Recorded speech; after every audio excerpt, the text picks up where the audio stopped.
Hello my friends and welcome back to another Baldur's Gate 3 build guide. Hope you're all doing well. Today we're going to be covering my pick for the best build and most lore-friendly build for playing Halsin on Tactician. When I started doing these build guides, I didn't really have a long-term plan, I was just putting up builds that I thought were cool, but one thing that's really resonated with people is these lore-friendly builds, so I'm going to do one for every companion, as well as a basic build guide for every single class, so you can look forward to that in the future. Just kind of wanted to let you know what the plan is as we go. I'll also, of course, still put up other cool builds, like the owlbear jumping build, or the fart druid build, or the tank wizard build that have been really fun ones to put together and that I think are really strong, but for now, we are going to focus on Halsin and building him as the character he was meant to be in the game. When we're looking at Halsin's lore, we have to kind of think about what we know about him. He's an archdruid, and he's a shapeshifter. He's lived a very long life, so we can probably justify him having learned a few other things over the course of his life than just druid levels, but for the most part we know that he is as druidy as they come. Because he's a shapeshifter, when we first meet him, he's in bear form, and then later on, when we meet him again, he's in bear form again.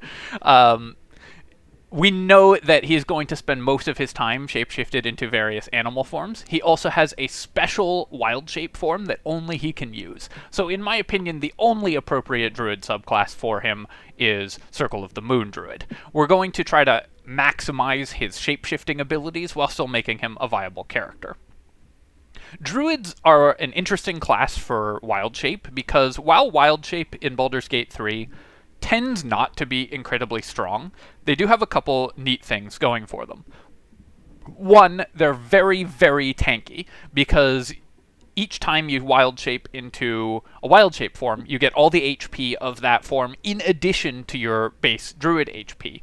So when they knock you out, reduce you to 0 health, you just get knocked back into your druid form and still have all your HP left. That means you basically, every short rest, have 3 full health bars that you can go through before you are in danger of dying.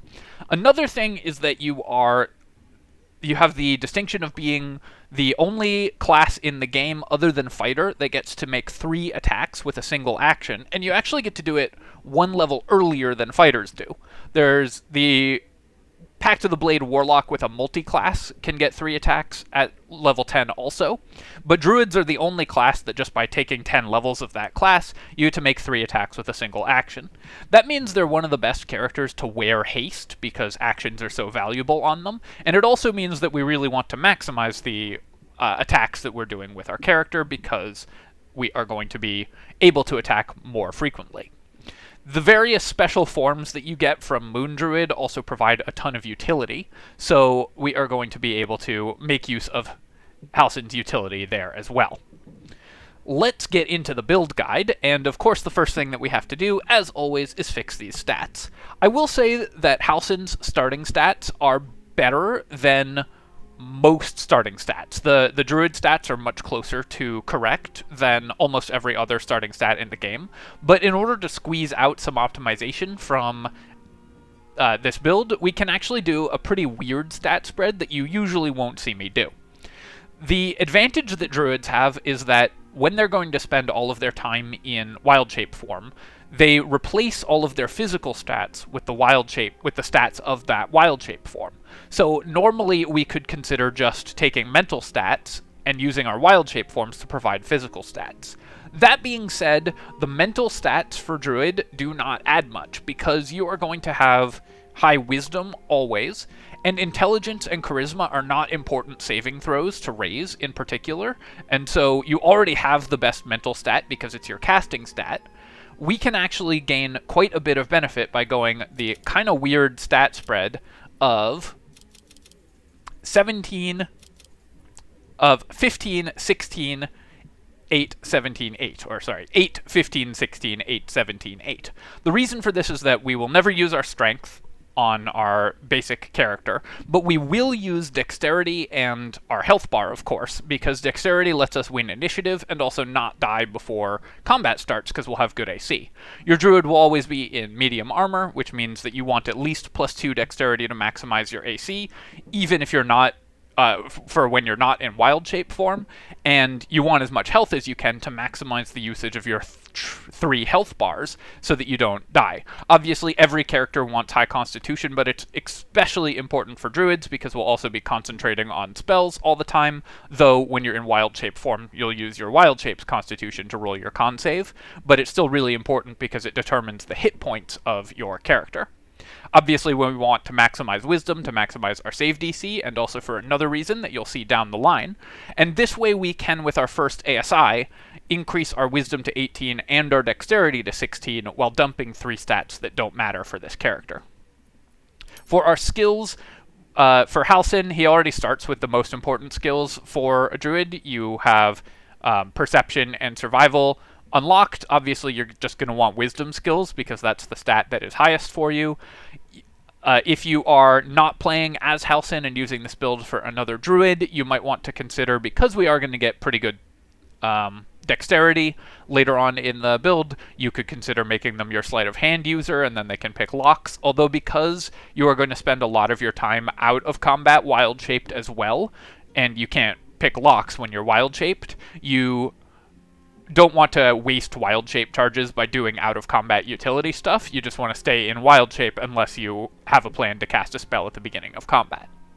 Something that I should also mention is that the play pattern for druids, especially moon druids, involves casting a lot of concentration spells because you can maintain concentration on those spells while you are wild shaped. And that's, of course, incredibly powerful because it lets you start the combat with a very strong effect, a concentration spell, which is usually one of the most powerful things you can be doing, and then also turn into a powerful melee combatant. So you get to be basically both a full spellcaster and a tank and melee combatant.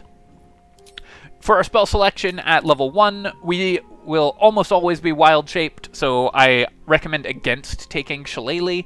We're going to want to take something like Guidance for out-of-combat utility, and then you either want Thorn Whip because it's kind of cool utility, Thorn Whip. It's one of the few abilities that lets you reposition enemies, or just a normal attack like Produce Flame or Poison Spray.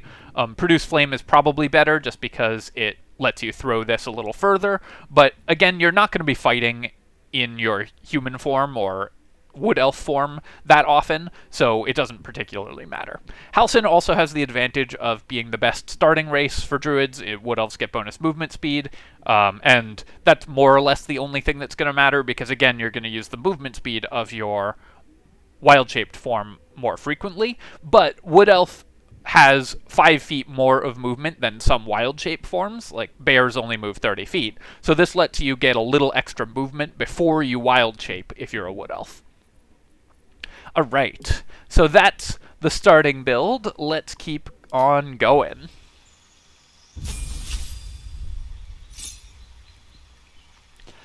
Of course, we are selecting the Circle of the Moon subclass, and this really enhances the play pattern of your character. So now, obviously, we have wild shapes. We've got our main combo online, or the main thing that our character does online, which is turn into an animal and fight. You also have some out-of-combat utility wild shapes, like turning into a cat, though I generally think that these are not incredibly useful. The best one starting at level 2 is going to be the bear wild shape, because it's just very good combat potential, although wolf having the ability to trip is pretty useful as well. Or no, sorry, wolves don't have the ability to trip. I forget which one I'm thinking of. But wolves having the ability to distract can be useful as well. The spider web can come up sometimes, but generally I think you're just going to want to turn into a bear and hit stuff at this level. That's going to be your most powerful ability overall. Also remember that Halsin has a special bear wild shape form that's better than every other bear. He can turn into a cave bear as opposed to a polar bear, and just get a little bit more power out of that. For our prepared spell list, you want at least one concentration spell that you're going to start off most combats with. In this case, I think you have 3 options between Entangle, Fog Cloud, and Fairy Fire. And honestly, I like to just prepare all of these and choose which one I'm going to concentrate on based on the combat. And then for your other options, every character that has access to it should take Healing Word, and if you don't have it elsewhere in your party, you will definitely want Longstrider. Longstrider stays on your wild shape form after you cast it, and it's a ritual, so it costs no resources to cast Longstrider, meaning that you just get 10 feet of extra movement speed on your wild shape forms, which is incredibly powerful.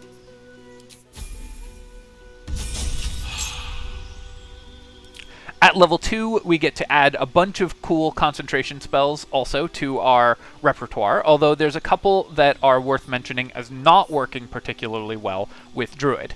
So anything that gives you a reaction or a bonus action or an additional action, you can't use in wild shape form. So for example, Moonbeam, you can concentrate on it in wild shape, but you can't use the action to move it. This is different from how this works in tabletop. I assume there was some kind of coding restriction that prevented them from allowing you to do this, because it is a pretty significant nerf to the power of Druid.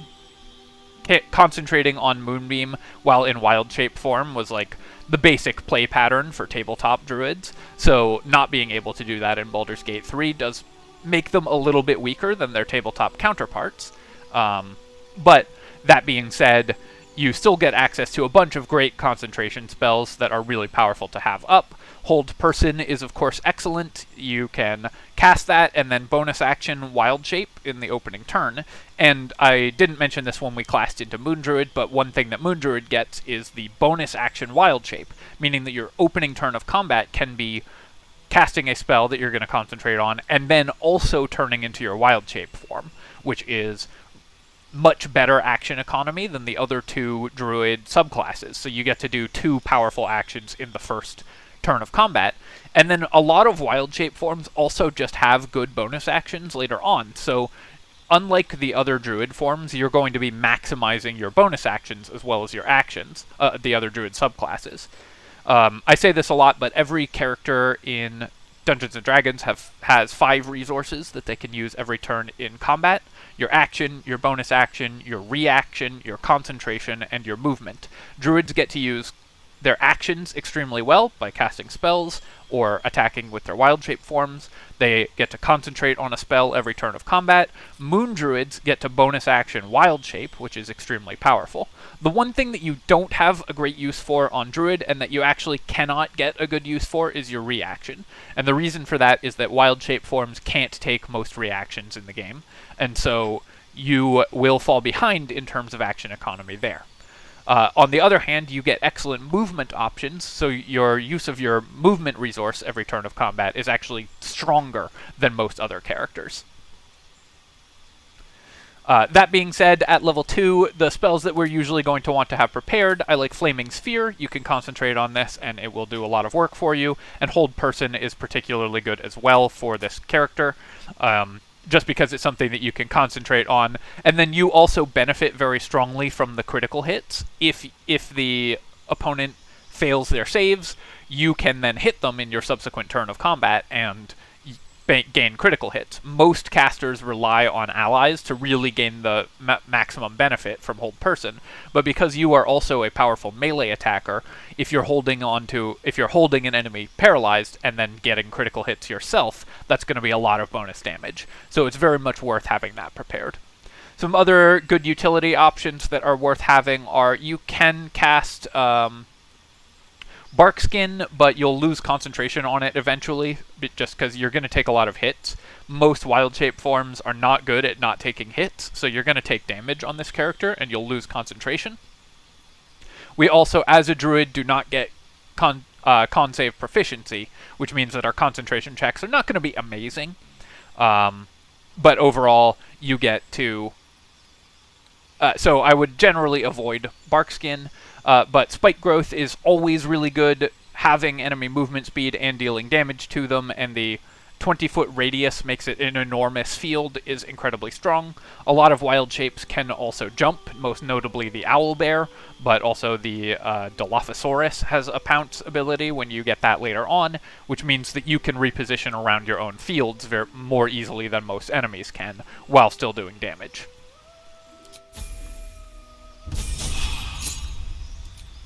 Level 4, we get to improve our abilities, and so now we have 16 dexterity and 18 wisdom. And again, we took this split just to win initiative, because of course, if you're concentrating on a powerful control spell, you want to win initiative. So this is the thing that will help you most in combat.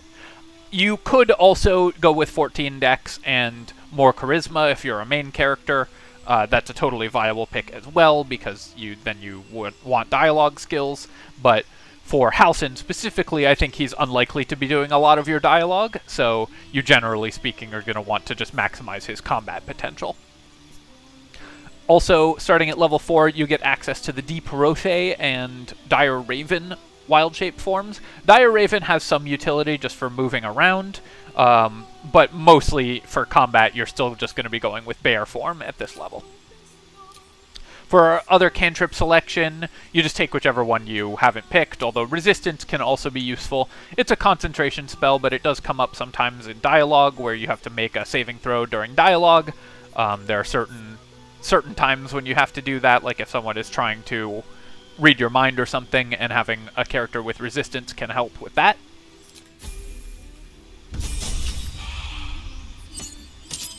Druid level 5, we get our second attack in wild shape, as well as third level spells, and this is where things get pretty exciting. Normally, again, and I should mention this as well, druids would be concentrating on Call Lightning, but you can't use the subsequent casts of Call Lightning while wild shaped in Baldur's Gate 3, even though you can in tabletop, so you want to avoid Call Lightning. Instead, your concentration spell options at this level are Plant Growth, that's not concentration, but are Sleet Storm and Protection from Energy, both of which are incredibly useful. I also highly recommend taking Plant Growth on every character that has access to it. It is an incredibly strong spell. The quartering enemy movement speed means that you can prevent enemies from getting to you or from getting away from you, since remember you're a powerful melee character.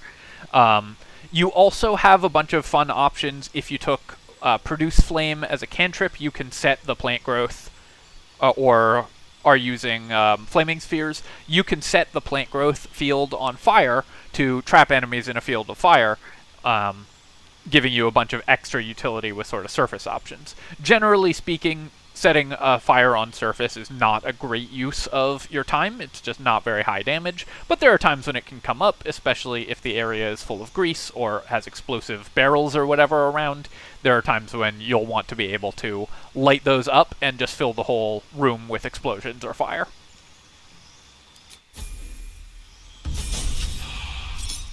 Druid level 6, we get access to our Owlbear form, and also magical attacks, which is extremely important in this game. There are a lot of enemies that have resistance or immunity to non-magical damage, so Primal Strike actually comes up a lot, more than you might think. Basically how this works is that your wild shape attacks count as magical for bypassing things like Stone Skin or immunity to non-magical damage like the Arcane Eyes have, that are floating around a lot of areas in this game, and so this feature actually comes up quite frequently. Most importantly, though, you get access to Owlbear form, which is going to be your best combat form, although the invisibility of the Panther also is quite useful as well. At this point, we have a choice. You can either take a dip into another class, because we only need to get to 11 levels of Druid to get 6th level spells, or we can continue down the path of Druid. You definitely want to reach at least level 6 before you take your 1 level dip, and I will tend to think that you should take your dip as your last level and just continue down the Druid path as far as it goes, because you want to get to level 10 as soon as possible to unlock your better wild shape forms as well as your triple attack. But this is one point where you could, if you wanted to, take a dip into the other class that we will be taking. Spoilers for later down the build. I'm not going to do that, though, because I don't recommend it as the build path, but just wanted to mention it as an alternative if you like that more. Level 4 spells give you actually a lot of very cool stuff for this character. For one thing, you get Conjure Woodland Being, which itself conjures another whole unit, so it will summon a Woodwode.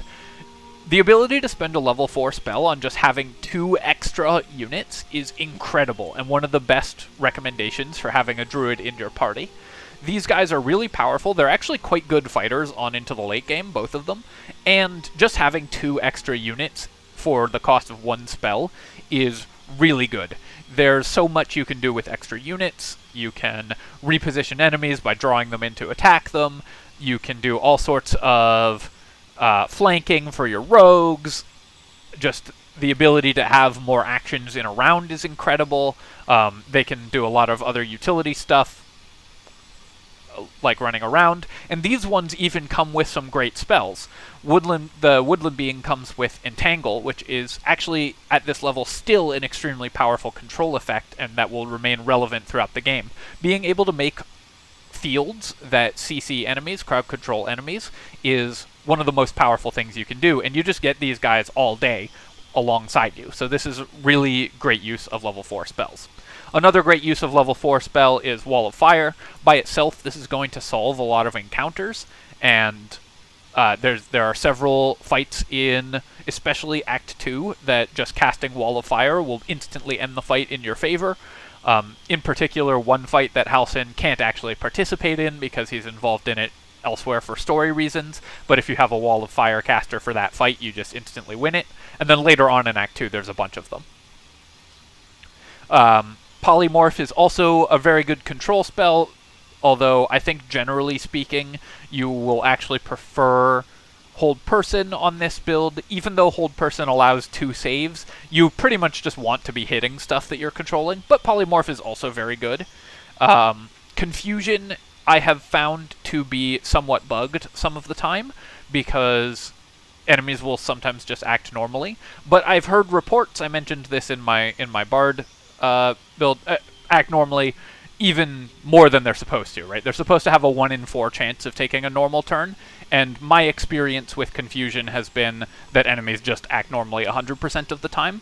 But if it's working in your game, this is one of the best control spells out there. It's a huge AoE, and it can take a whole group of enemies out of the fight. So while I haven't myself been able to make this work, do try it, and if it's working in your game, that's incredible, because it's one of the best control spells you can have, and you can concentrate on it while in wild shape and just bopping these enemies who are going to be wasting their turns, hitting each other, or just skipping their turns.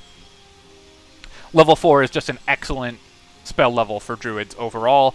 The summons, Confusion, and Wall of Fire are kind of the highlights. Polymorph as well is very good. Freedom of movement also comes up pretty frequently. So my advice is you're going to want to swap out a bunch of your prepared spells. You will always want Conjure Woodland Being. You'll probably want Confusion and Polymorph. You'll probably want Wall of Fire. Definitely experiment with these spells, because there are so many that are so good at level 4. Druid level 8, we get to maximize our Wisdom, which is obviously really good, and this character, other than fighters, gets to reach its maximum abilities as soon as possible. As in, you get to take 2 feats as early as you can in this game, unless you're a fighter, which means that we get to max out our Wisdom score as soon as we can. So we'll have very good spell DCs for this level, as well as a bunch of prepared spells, which of course is great. We want lots of options, because you're going to want to choose which spell you're concentrating on based on the fight. So even though this prepared spell list is very heavy on concentration spells, I think that that's actually right, because you usually won't want to cast one-shot spells in a fight. You're going to want to cast a concentration spell and then switch to wild shape form in the opening turn of combat, and then hold concentration on that spell while you beat things down as a bear or as a tiger. Also at level 8, you get the Saber-Toothed Tiger, which is going to replace your combat wild shape form as the best combat wild shape form. Shred Armor is actually very powerful. It reduces enemy AC. The Saber-Toothed Tiger gets multiple attacks, and can also knock enemies prone. Something that's not listed in the tooltip here is that it has the ability to knock enemies prone, gaining advantage on hits against them. It also regenerates hit points every turn, meaning that your 3 health bars are going to last even longer if you're wild shaped into a Saber-Tooth.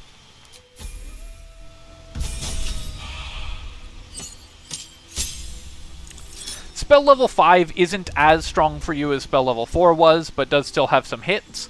Wall of Stone has a ton of utility for a lot of fights. You can just lock whole groups of enemies off from your fight and take the fight in sort of two halves. Obviously, reducing the number of enemies you have to face by half is incredibly strong, so Wall of Stone is a very good spell.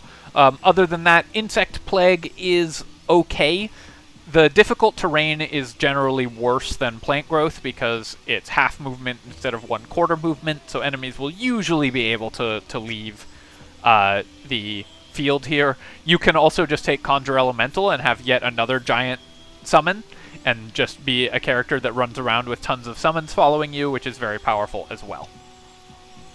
My pick is probably going to be Conjure Elemental and Wall of Stone here. As your two options, Wall of Stone will, again, much like Wall of Fire, just solve certain encounters, and Conjure Elemental is just a great day-long buff. At level 10, you get what we're really here for, all the special wild shape forms. The different Myrmidon forms, they cost 2 wild shape charges to use, so generally speaking, I think you're actually better off most of the time wild shaping into a Dilophosaurus, or an Owlbear, or a Sabertooth, because spending 2 wild shape charges on these Myrmidon forms, you don't actually get that much stronger, although they have a bunch of utility spells that are particularly useful. The Water Myrmidon in particular can set up a lot of water surfaces. They make everything wet, which can be very useful if you have a lightning caster in your party, because enemies that are wet are vulnerable to lightning and cold damage, so you can do double damage to them. Are vulnerable to lightning damage, so you can do double damage to them. Generally the best one of these, I think, is going to be the Fire Myrmidon in terms of combat power, but the Water Myrmidon has more utility overall. I highly suggest experimenting with all 4 of these wild shape forms, but usually I think you're going to want to be just a Dilophosaurus. The ranged attack on a wild shape form is quite useful. The Pounce that can knock enemies prone is very good, and its attacks are just very strong. The Sabertooth also is still just very good, because the knocking enemies prone, shredding their armor, and then having regeneration is very powerful as well. For our cantrip selection, we'll probably just take Produce Flame. It has the most utility at this point. Now you've gotten all the best things that Druids offer, but there is, I think, Druids are one of the classes that has one of the better level 6 spell selections, both because Wall of Thorns is actually very good. It entangles enemies and then does deal damage to them every turn they stay in the Wall of Thorns, and Entangle keeps them there. So it's one of the wall spells that has sort of double utility by entangling them and then dealing tons of damage to them. You can also, a lot of your wild shape forms are good at pushing, so you can push enemies back into them using your, sometimes also the jump abilities that knock enemies prone, if they're on the edge of the wall, will reposition them into the wall, just because of sort of buggy physics in the game, basically. But enemy AI will often step just outside of a damaging field, and then if you jump on them and knock them prone, it can knock them back into that field, even without a pushing effect, which is kind of a cool synergy between your characters. Hero's Feast is actually really worth mentioning as a spell, because there are some encounters in the game that just being immune to fear solves entirely, and one thing that Druids really excel at is just kind of solving encounters. And then Sunbeam is very good. You can't recast it, but if you are for whatever reason out of wild shape forms but still have a level 6 spell slot, this is going to be your best bet for doing damage. For our last level, we have a choice between 3 different possibilities. Choice number 1, I think, is the easiest one, and that's to just take another level of Druid and take Alert. Alert is, in a vacuum, the best feat in the game. Winning initiative is incredibly powerful. For obvious reasons, you can concentrate on a spell, and especially because many of your Druid spells are things like Confusion, Wall of Thorns, or Wall of Fire that you want to cast before the enemies have had a turn, because it either controls them or does damage at the start of their turn. Winning initiative is incredibly strong, and that's why we spend so much effort on dexterity in this build. Another option is to take Tavern Brawler.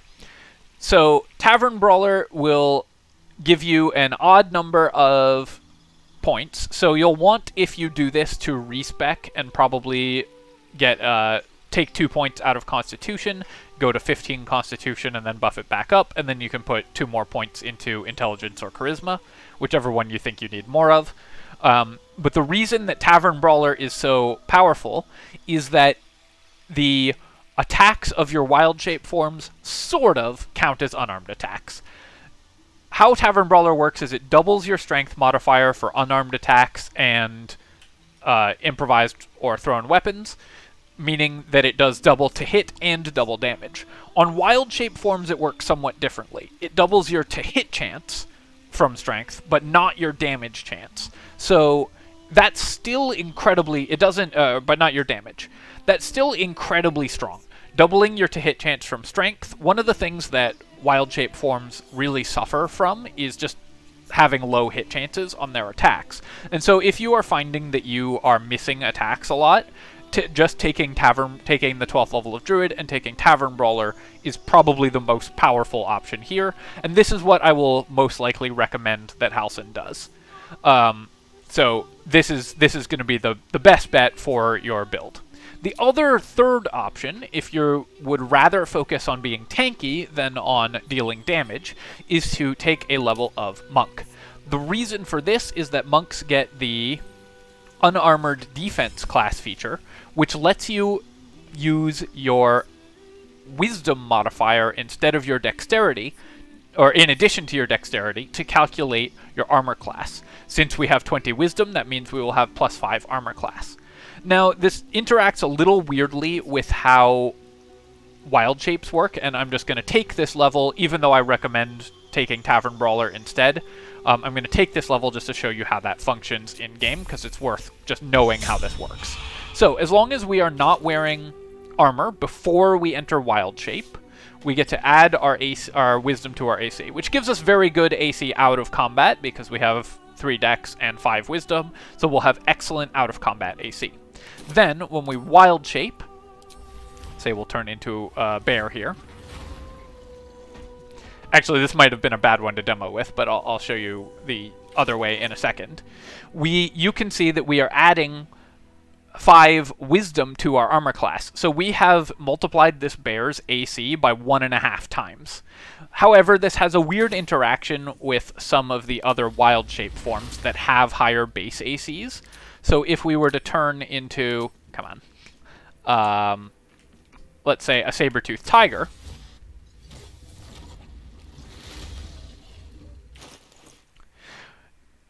the saber-toothed tiger has 12 base AC and a point from Dexterity, so you would think that we would be getting 18 AC on this, but you'll notice that we're only getting 16. The reason is that the Unarmored Defense bonus replaces natural AC from the wild shape form. So it's not going to give you +5 AC on every wild shape form. Only on the bear or anything else with 10 base AC is it going to do that. But it's still going to be a pretty solid boost to your AC on every wild shape form. You can see here we're getting 2 higher or 3 higher than we would otherwise on the saber-toothed tiger, and 3 higher means we are 15% less likely to get hit. Incredibly strong, and will keep you in wild shape form, and also keep your concentration spells up much longer. I think you get +1 on most of the Myrmidons that have higher base AC, so that's another reason to kind of avoid those. Similarly, the Dilophosaurus, I think, has 15 base AC, which goes up to 16 with the wild shape form, but generally speaking, this is going to boost your AC by somewhere between 1 and 3 points in all of your wild shape forms if you take a level of Monk, which is incredibly strong. So I think the 3 options for Halsin to finish off the build are either doubling your strength bonus to hit chance, which is obviously really good.